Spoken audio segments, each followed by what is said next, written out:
tardes, amiga y amigas, soy Sebastián Izquierdo y esto es Capitalismo Revolucionario. Hoy día vamos a hablar de Antifa. Y así que quédense porque vamos a hablar de este grupo que nos tiene tantos dolores de cabeza hoy en día y que se ha vuelto tan relevante en la política en los últimos años.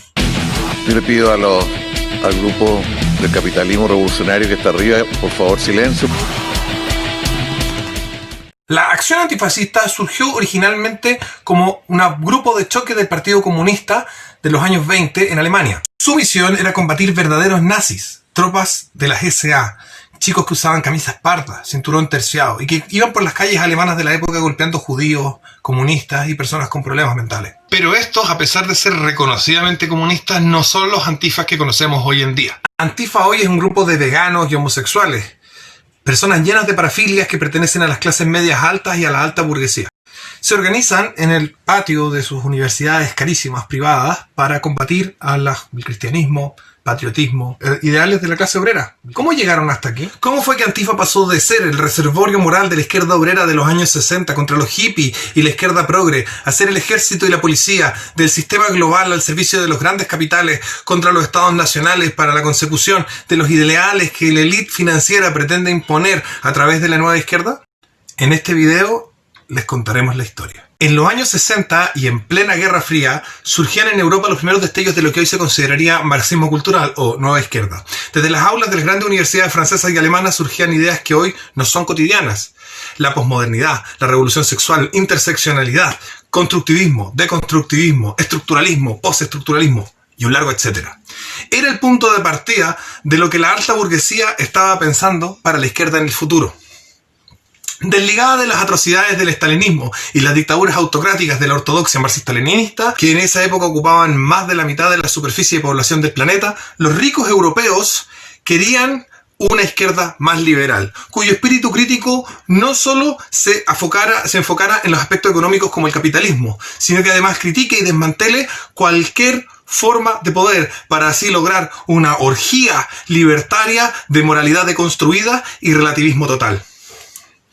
Estos ideales calzaban perfectamente con el estilo de vida de la burguesía europea de la época. Con diferencia de España, aún en el régimen franquista, las clases dominantes de toda Europa habían rechazado la religión y se habían vuelto al libertinaje de una vida de excesos, lo que desembocaría en las distintas variantes del movimiento hippie y el mayo francés. Aunque a usted le parezca inverosímil, este fue el enemigo del movimiento Antifa en sus segundos orígenes.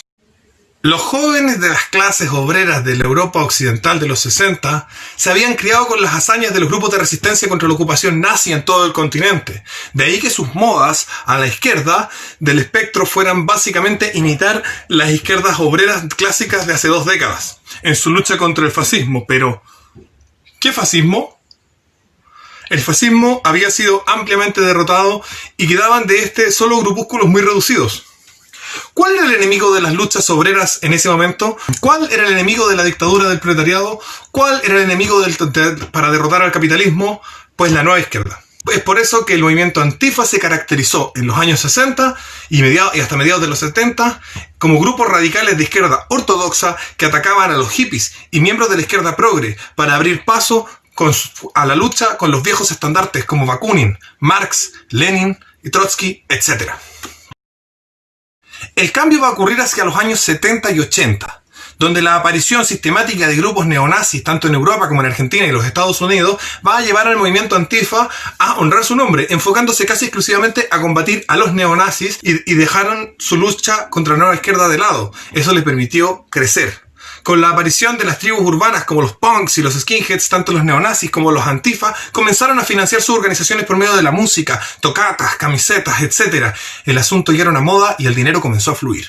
En respuesta a la creación de grandes internacionales neonazis como Blood and Honor y Combat 18, Antifa también crearon grandes grupos de carácter internacional como CHARP, Skinheads Against Racial Prejudices y RACH, Red and Anarchist Skinheads. Aunque ambos grupos llevan en el nombre la palabra skinhead en sus letras, ambos incluían muchos punk metaleros y gente de otras tribus urbanas. Antes de continuar, debemos analizar la diferencia que existe entre los nazis originales y los neonazis, porque esto también influye en el cambio en el movimiento Antifa. Las SA, dirigidas por el amigo personal de Hitler, aunque también su rival en el partido, Ernst Röhm, no eran aquello que la gente se piensa ni mucho menos lo que los nazis actuales creen que eran. Las SA y el partido nazi en general era un nido de homosexuales y drogadictos. No estaban contra la inmigración, sino todo lo contrario. No estaban contra la pornografía, ni contra beber en exceso, ni contra la homosexualidad, ni contra el travestismo, ni contra el vegetarianismo, etc. Todas estas cosas eran practicadas abiertamente por los enemigos originales del movimiento Antifa, es decir, los nazis. El neonazi, por el contrario, parece tener una postura más conservadora. Ha sido bombardeado toda su vida con la idea de que el nacionalsocialismo es una ideología de extrema derecha que está contra los inmigrantes y los homosexuales, etc. El neonazi moderno es más bien un conservador extremo, confundido y algo idiota o inmaduro, dependiendo de la edad. No calza en ningún caso con la cultura, actitud y forma de ser de los nazis originales. Lo único que le va quedando es el corporativismo, algunas críticas al sistema capitalista judío y racismo. Toneladas de racismo. Entendido este cambio, podemos continuar nuestro relato. La lucha contra los grupos neonazis en los años 80 y 90 le dio a los colectivos Antifa una notoriedad inesperada, que los llevó a conseguir grandes subvenciones y dineros para sus agrupaciones culturales y ONG, y demás máscaras para su trabajo pandillero y terrorista.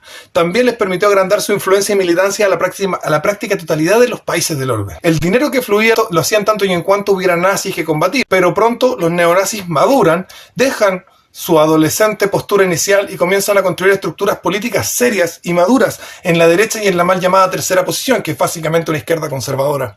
Recapitulemos entonces. La tercera era de los Antifa y su era dorada consiste en una era donde se enfrentan a grupos ampliamente perseguidos por el sistema, los neonazis, y Antifa contaba con el apoyo de la totalidad del sistema. Gobiernos como del cristiano-demócrata unido de Alemania, centro derecha, vertían y vierten enormes cantidades de recursos a Antifa. La KGB y el Kremlin los llenaban de dinero. Distintos municipios del mundo les hacían entrega, y les hacen entrega, de lugares para sus shows musicales y sus talleres de defensa personal.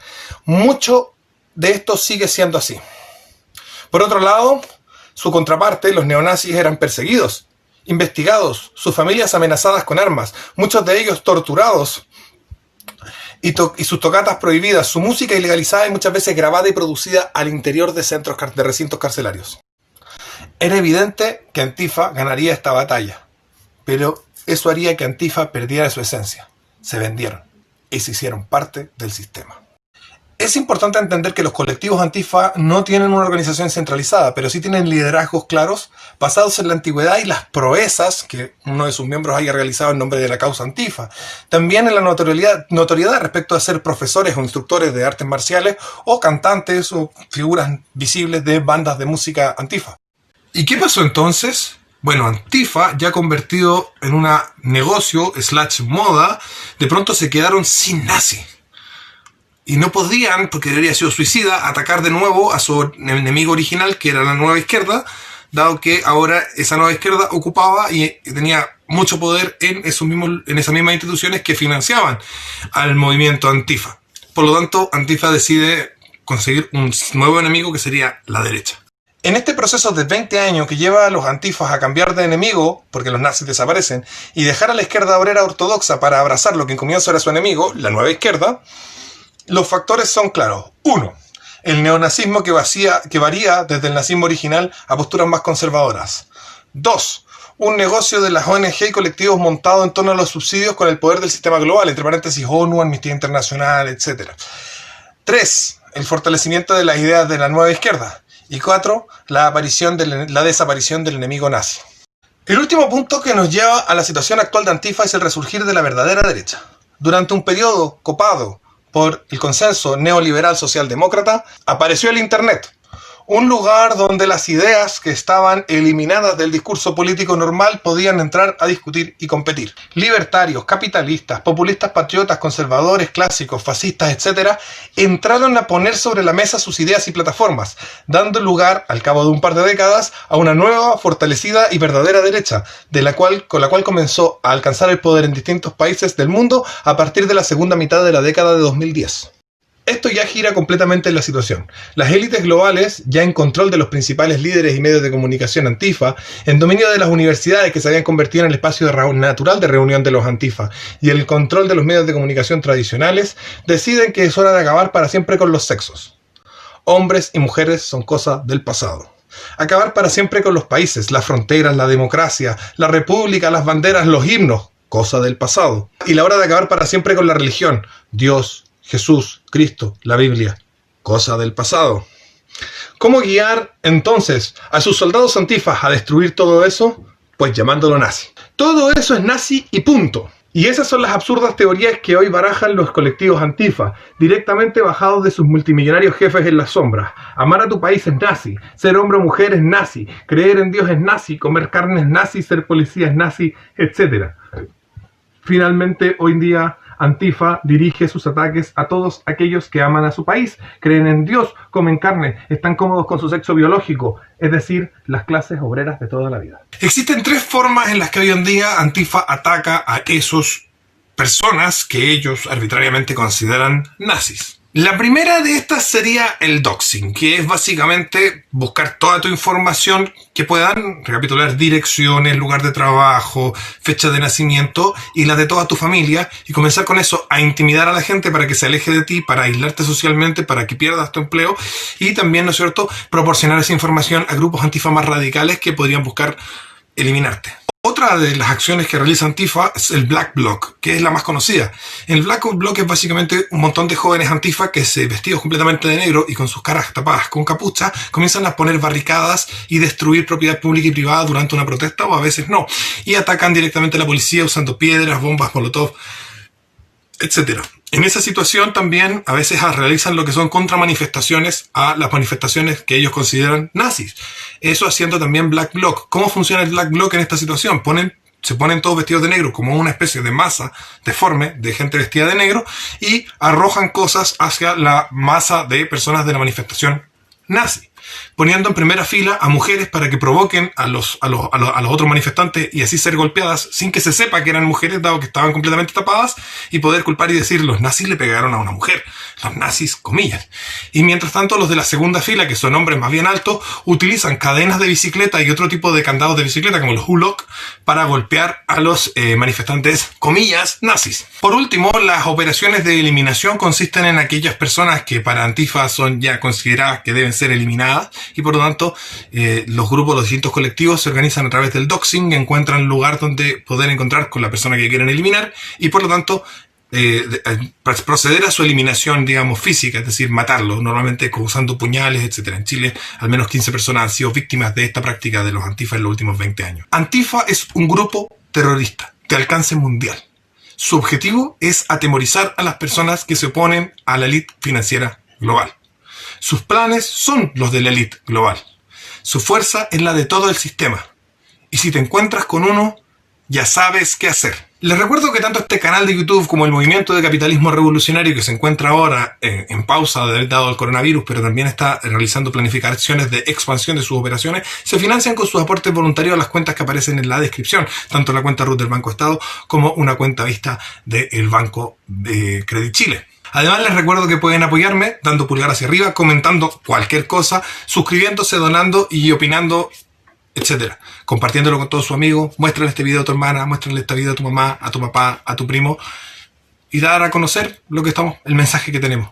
Eso ha sido todo por hoy y nos vemos mañana. Besos.